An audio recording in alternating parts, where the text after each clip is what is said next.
ABP আনন্দ খাইবার pass 2025 শুরু হয়ে গেছে গতকাল অর্থাৎ 23 জানুয়ারি থেকে। দাদা বৌদির বিরিয়ানি থেকে শুরু করে এক্সোটিক লবস্টার, অক্টোপাস, আপনজনের চপ কাটলেট অথবা হারিয়ে যাওয়া রেসিপি মতি পোলাও, সাথে আবার নাকি ব্ল্যাক কারেন্ট পাটিসাপটা, কোনোটাই কিন্তু বাদ যায়নি। গতকাল 23 জানুয়ারি থেকে শুরু করে এই খাইবার পাস চলবে আগামী 26 তারিখ অর্থাৎ রবিবার পর্যন্ত।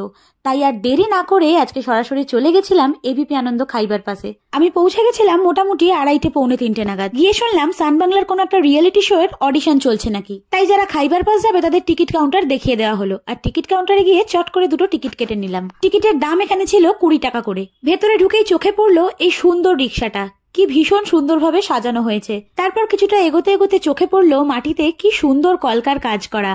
আর ঢুকে প্রথমেই চলে গেলাম পি বেরিজের স্টলে একটু কফি খেতে। এখানে বিভিন্ন রকমের ব্রাউনি, চকলেট, ক্রুটনস ছাড়াও ছিল কফি। আর সেখান থেকেই অর্ডার করে ফেলেছিলাম 2টো হেজেলনাট ক্যাপুচিনো। বেশ কিছুক্ষণ অপেক্ষা করার পর অবশেষে আমাদের হাতে এলো কফি। পি বেরিজের কফি এবং অন্যান্য খাবার আমি কিন্তু আগেও ট্রাই করেছি, আমার বেশ ভালো লাগে, সেই কারণেই পি বেরি থেকে কফিটা নিয়েছিলাম। টেস্ট কিন্তু ভালোই ছিল।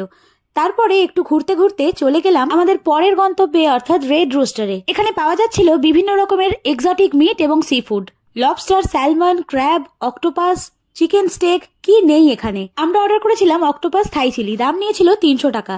দেখতে যতটা লোভনীয় লাগছে খেতে কিন্তু ততটাই ভালো ছিল। আর অক্টোপাস হলো এমনই একটা খাবার যেটা আন্ডার কুক হলে একেবারে কাঁচা থেকে যায়, আর ওভার কুক হলে কিন্তু রাবারের মতো হয়ে যায়, তাই খুব সাবধানে রান্না করতে হয়। সেদিক থেকে দেখতে গেলে কিন্তু অক্টোপাসটা একেবারে পারফেক্টলি কুকড ছিল। শুধুমাত্র কিছু কিছু ক্ষেত্রে এর বাইরের কোটিংটা কিন্তু হালকা মোটা লাগছিল, আদারওয়াইজ খুবই ভালো খেতে ছিল। এরপর চলে গেছিলাম একদম পাশেই কালীঘাটের বিখ্যাত আপনজনে। আপনজনের চপ কাটলেট নাকি শুনেছি খুব বিখ্যাত, তবে এর আগে আমার কখনো খেয়ে দেখা হয়নি, তাই এই সুযোগে ভাবলাম একটু কিছু খেয়ে দেখা যাক। তবে চপ কাটলেট ছাড়াও এখানে কিন্তু পোলাও মাটানো ছিল। যাই হোক, মেনুতে ভালো করে চোখ বুলিয়ে নিয়ে অবশেষে অর্ডার দিলাম ডাক ডেভিল অর্থাৎ হাঁসের ডিমের তৈরি ডেভিল, যার বাইরেটা ছিল মাটন কিমা দিয়ে তৈরি। দেখে তো মাটন কিমার পুরটা মোটামুটি ভালোই মনে হচ্ছিল। তারপর খেয়ে যা বুঝলাম তা হলো এই। প্রথমে খেতে ভালো লাগছিল, কিন্তু তারপরে বুঝলাম যে দারচিনিটা প্রচন্ড দেওয়ার কারণে মিষ্টি লাগছে, গরম মশলাটা বেশি আছে। আর মাটন কিমা বলে, কিমা নয় মাটন, যেটা মাটনটা সেদ্ধ হয়নি একদম। সব মিলিয়ে কালীঘাটের আপনজন একটু হতাশই করলো বটে। তারপর হিংসুটে কচুরি, ব্ল্যাক কারেন্ট পাটিসাপটা, এইসব মজার নাম দেখতে দেখতে সোজা চলে গেলাম 16 আনা বাঙালির স্টলে। না, এখান থেকে সেরকম কিছুই ট্রাই করিনি, তবে স্টলটা কিন্তু বেশ সুন্দরভাবে সাজানো ছিল। এরপর দেখলাম যাদবপুরের হিন্দুস্তান সুইটস এর স্টলে তৈরি হচ্ছে একেবারে লাইভ পাটিসাপটা। এখানকার মেনুতে দেখছিলাম পাটিসাপটা, চিতই পিঠে, গোকুল পিঠে ছাড়াও রয়েছে মাওয়ার পায়েস, ইন্দ্রাণী ভোগ, গুড়ের কাঁচাগোল্লা, ছানার মালাই রোল, বেকড সরদই, আমদই, নলেন গুড়ের মাফিন ইত্যাদি। এরপর সামনেই একটা ফটো কর্নারে একটু ছবি তুলে চলে গেলাম সাহা টেক্সটাইলের স্টলে। সুন্দর একটা রয়্যাল ব্লু ভিন্টেজ কার শোকেস করা ছিল। কিছুক্ষণ বিরতি দেওয়ার পর আবার চলে গেলাম খাওয়া দাওয়া পর্বে। এবার ট্রাই করলাম পেয়ারে কাবাব। গরম ধোয়া ওঠা পেয়ারে কাবাবের সে কি স্বাদ, আহা! খাইবার পাসে গিয়ে এই পেয়ারে কাবাবের ট্রাই না করলে কিন্তু ভীষণ মিস করবেন। এক প্লেটে ছিল 3 পিস পেয়ারে কাবাব, যার দাম ছিল 120 টাকা। সত্যি বলতে এর আগে বহু জায়গায় পেয়ারে কাবাব ট্রাই করেছি, কিন্তু এরকম দুর্দান্ত স্বাদ আমি কোথাও পাইনি। এত ফ্লেভারফুল, এত টেস্টি খেতে, এক প্লেট খেলেও পেট ভরলেও মন ভরবে না। এরপর একটু গলা ভেজানোর জন্য চলে গেছিলাম কেভেন্টার্সের স্টলে। সেখান থেকে নিয়েছিলাম 30 টাকার 2টো থামস আপ।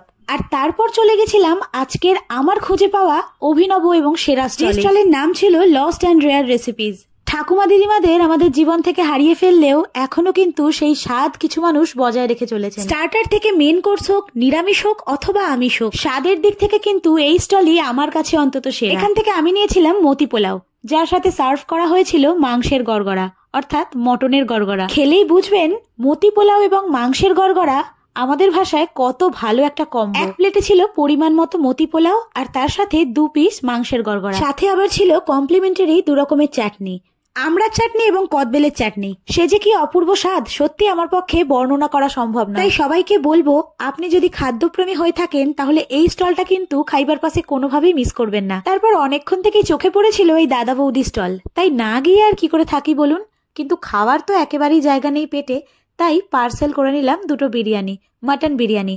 দাম নিয়েছিল 350 টাকা। পরিমাণও মোটামুটি ভালোই দিয়েছে, তবে টেস্ট কেমন সেটা রাত্রিবেলা খেলে বুঝতে পারবো। আজকের মতো খাওয়া দাওয়া পর্ব তো শেষ, তবে বাকি স্টলগুলো একটু ঘুরিয়ে দেখি। বাঙালি স্টলের মধ্যে রয়েছে সপ্তপদী, বাবু কালচার, ভূতের রাতে দিল বর, 16 আনা বাঙালি, এছাড়াও রয়েছে বাওয়ার্চি এবং তার বিখ্যাত জাম্বো রোল, আর ছিল বেশ কিছু নামি অনামি মিষ্টির স্টল। সব মিলিয়ে খাইবার পাসে আমার অভিজ্ঞতা কিন্তু ভীষণ ভালো ছিল। আর কিন্তু মাত্র 2 দিন রয়েছে এই খাইবার পাস। আগে থেকে জানিয়ে দিলাম কিন্তু, আর অভিযোগ করবেন না যে ভিডিও কেন আগে দিইনি। আজকের ভিডিওটা ভালো লাগলে প্রিয়জনদের সাথে শেয়ার করে দেবেন, আর কমেন্টে বন্ধুদের মেনশন করতে ভুলবেন না। আবার খুব তাড়াতাড়ি দেখা হচ্ছে নতুন ভিডিও নিয়ে। টাটা।